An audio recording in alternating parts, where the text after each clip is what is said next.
म्हणतात ना, मन चंगा तो कथोटी मी गंगा. अशाच प्रकारची कथा घेऊन मी तुमच्यासमोर आली आहे. आजच्या कथेचे नाव आहे पाऊले चालती पंढरीची वाट. राजाराम हे एक किराणा मालाचे व्यापारी होते. त्यांना 2 भाऊ होते. एकाचे नाव शिवराम होते तर दुसऱ्याचे नाव सखाराम होते.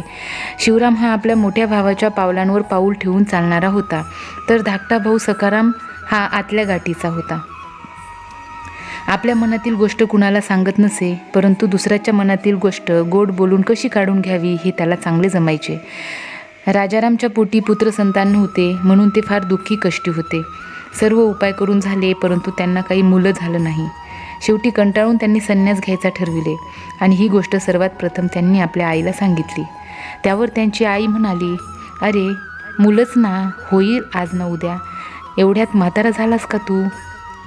त्यावर राजाराम बोलला, "आई, तू आता खोटी आस देऊ नकोस मला कळून चुकले की मी आता बाप होऊ शकणार नाही, म्हणून मी संन्यास घ्यायचा निर्णय घेतला आहे." "अरे पण संन्यास घेऊन जाणार कुठं तू?" त्यावर राजाराम बोलला, "सर्व तीर्थस्थानावर जाणार." "अरे पण हे काय तुझं वय आहे तीर्थक्षेत्र फिरण्याचे?"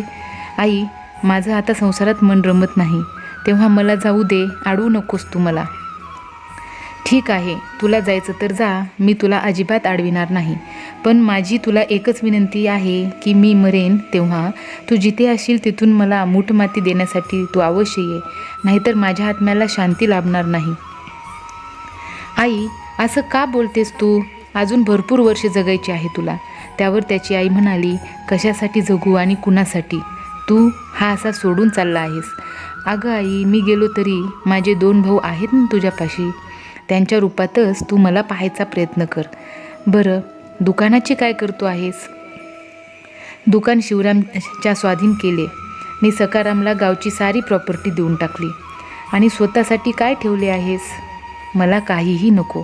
त्यानंतर राजाराम आपल्या पत्नीसह तीर्थक्षेत्र निघून गेला. आळंदी, तुळजापूर, अक्कलकोट करून शेवटी पंढरपूरला आले. तेथे त्यांना एक सद्गुरू भेटला. त्यांची त्यांनी मनोभावे सेवा केली. त्यांनी राजारामच्या पत्नीला आशीर्वाद दिला की अष्टपुत्र भव. तेव्हा त्यांच्या पत्नीने विचारले, "महाराज, मला खरंच मुलं होतील का हो?" त्यावर ते योगीराज म्हणाले की माझा आशीर्वाद कधी खोटा ठरणार नाही आणि इथून घरी जायचं, कारण प्रपंच केल्याशिवाय परमार्थ साध्य होत नाही. म्हणून पुन्हा स्वगृही जा आणि सुखाने संसार करा. त्यानंतर ते दोघेही घरी आले. तेव्हा त्यांच्या आईला खूप आनंद झाला, मात्र त्या दोघांना फारसा आनंद झाला नाही, अर्थात त्यांच्या भावांना. कारण त्यांचे दुकान परत करावे लागणार ही भीती शिवरामच्या मनात निर्माण झाली होती. परंतु त्याची पत्नी म्हणाली, "परत कशाला द्यायचं दुकान? त्यांनी स्वतःहून दिलं होतं ना दुकान आमच्या ताब्यात. आम्ही काय मागायला गेलो होतो का त्यांच्याकडे?" "अगं पण तुम्ही गप्प बसा हो, तुम्हाला काही कळत नाही." असे म्हणून ती सरळ मोठ्या दिराकडे गेली आणि म्हणाली, "दादासाहेब, तुम्ही जरी परत आलात तरी तुम्ही आम्हाला तुमचं दुकान दिलेलं आम्ही परत देणार नाही, सांगून ठेवते. नाहीतर म्हणाल की आम्ही आता आलोय ना, आता आमचं दुकान आम्हाला परत द्या, तर मिळणार नाही." असे म्हणून फणकार्याने ती तिकडून निघून गेली. तसा लगेच धाकटा भाऊ म्हणाला, "आणि हा दादा, तू मला स्वतःच दिली होतीस ना स्वतःच्या हिश्श्याची जमीन? मी मागितली होती का? नाही ना? मग आता परत कशी मागतो आहेस?" राजाराम बोलला. "अरे पण मी कुठं काय मागितले आहे तुझ्याकडे?" सखाराम बोलला. "नाही म्हणजे तू परत आला आहेस ना, म्हणून मला वाटलं की तू मागशील आपल्या हिश्श्याची जमीन." "मला काहीही नकोय, मी फक्त माझ्या आईला भेटायला आलो इथं. मग आल्यासारखं 4 दिवस राहा, मग आपली आणि वहिनीची दुसरीकडे कुठेतरी सोय करा." त्यावर आई चिडून म्हणाली, "लाज नाही वाटत असं बोलायला? सख्या भावाशी वैऱ्यासारखं वागताय तुम्ही दोघे." त्यावर सखाराम म्हणाला, "त्याला काय, आम्ही सांगितले होते घरदार सोडून संन्यास घ्यायला." तेव्हा राजाराम म्हणाला, बरं, मी नाही राहणार इथं फार दिवस, पण जरा शांत राहा." तेव्हा राजारामची पत्नी जान्हवी म्हणाली, "एवढे उपकार तरी कशाला हवेत तुमचे आम्हाला? चला हो माझ्या भावाच्या घरी." राजाराम आपल्या पत्नीला घेऊन आपल्या सासरी गेला. तिथेही तोच प्रकार. तिची भावजाई नको ते बोलू लागली. शेवटी तेथून ते दोघे निघाले. चालून पाय थकले तसे ते दोघे एका झाडाखाली सावलीत बसले. तेवढ्यात तेथे एक भिकारी आला आणि म्हणाला, "माई, मला फार भूक लागली आहे, तुझ्याकडे काही खायला असेल तर दे." तिला आता विचार पडला की ह्याला आता खायला काय देऊ. तेवढ्यात तिला आठवले की भाऊजाईने सकाळी 2 शिळ्या भाकऱ्या दिल्या होत्या. खरं तर आपण तेथेच फेकून देणार होते, परंतु अन्नाचा अपमान करू नये म्हणून त्या भाकऱ्या कपड्यात बांधून घेतल्या. त्याच देऊया बाबाला, असा विचार करून ती बोलली, बाबा माझ्याकडे 2 शिळ्या भाकरी आहेत, खात असशील तर देते. त्यावर तो भिकारी म्हणाला, माई काही पण दे मला, मी खाईन. अशी म्हटल्यावर तिने आपले गाठोडे सोडले आणि 1 भाकरी काढून त्या भिकाऱ्याला दिली. त्या भिकाऱ्याने कांदानी भाकर मोठ्या आवडीने खाल्ली आणि वरून म्हणतोय कसा, माई अजून आहे का भाकरी, मला फारच भूक लागली आहे. तेव्हा त्या जान्हवीबाईने शिल्लक असलेली भाकरी त्या भिकाऱ्याला देऊन टाकली. त्या भिकाऱ्याने ती भाकरीसुद्धा खाल्ली आणि मग म्हणाला, माई देव तुमचं भले करो. त्यावर ती म्हणाली, अरे बाबा देव आमचं कशाचे भले करतोय, हे बघ रानुमाळ भटकतोय, कुणी पण आसरा देईना बघ. त्यावर तो भिकारी म्हणाला, देईल देईल, देव नक्की देईल. असे बोलून तो भिकारी तेथून निघून गेला. थोड्या वेळाने तेथे एक माणूस आला आणि झाडाखाली सावलीत उभा राहिला आणि त्या दोघांकडे पाहत बोलला, काय पाहुणं, कोणच्या गावचं म्हणायचं तुम्ही आणि कुठं निघालासा? कुठं जायचं ते आम्हाला माहीत नाही, परंतु हा रस्ता घेऊन जाईल तिकडे जायचं आहे आम्हाला. त्यावर तो म्हणाला, याचा अर्थ तुम्ही निराधार आहात असंच ना? राजाराम आपली मान हलवून हो म्हटले. त्यावर तो मनुष्य म्हणाला, मग एक काम करता का? त्यावर राजाराम आणि जान्हवी एकमेकांकडे पाहून खुणेने एकमेकांना विचारू लागले की असं काय काम करायला सांगतोय हा अनोळखी माणूस. त्यांच्या चेहऱ्यावर उमटलेले भाव त्या अनोळखी माणसाने ओळखले असावेत. म्हणूनच की काय तो पुढे म्हणाला, घाबरू नका, मी काही तुम्हाला तुमच्या मनाविरुद्ध काम करायला सांगणार नाही. त्यावर राजाराम म्हणाला, मग काय काम करायला सांगणार आहात? त्यावर तो अनोळखी गृहस्थ म्हणाला, इथून थोडे दूर चालून गेल्यावर एक गाव लागेल. त्या गावात माझी खूप जमीन आणि एक घरसुद्धा आहे. तेथे जाऊन राहायचं आणि तिथल्या जमिनीत शेतं पिकवायची.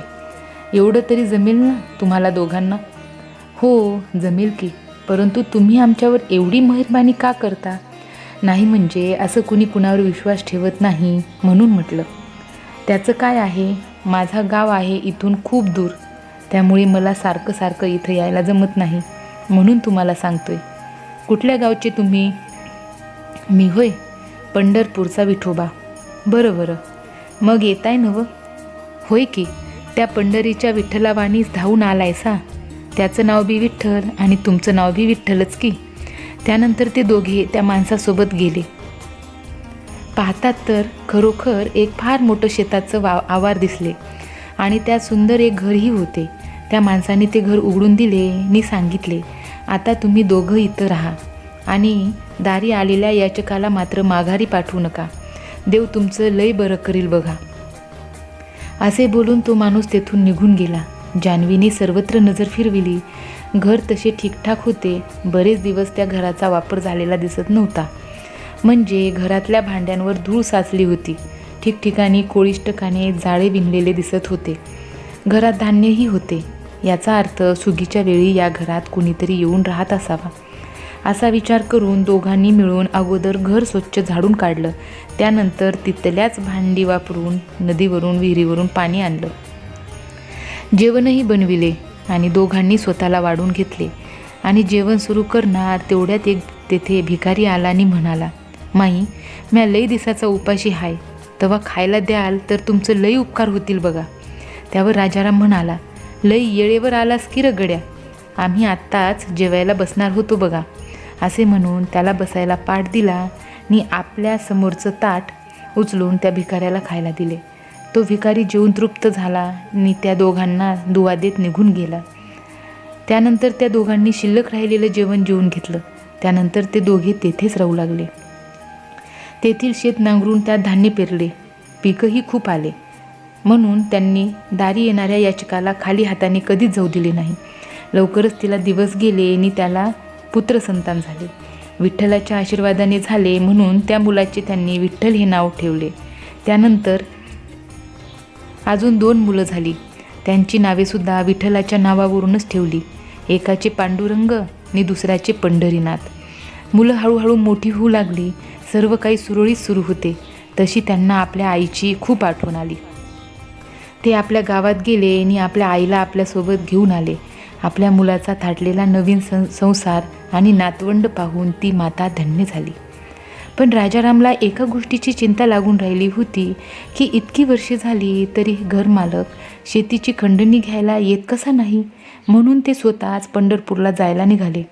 पंढरपूरला आल्यानंतर खूप लोकांजवळ चौकशी केली की कृष्णा वासुदेव यादव इथं कुणी राहतो का.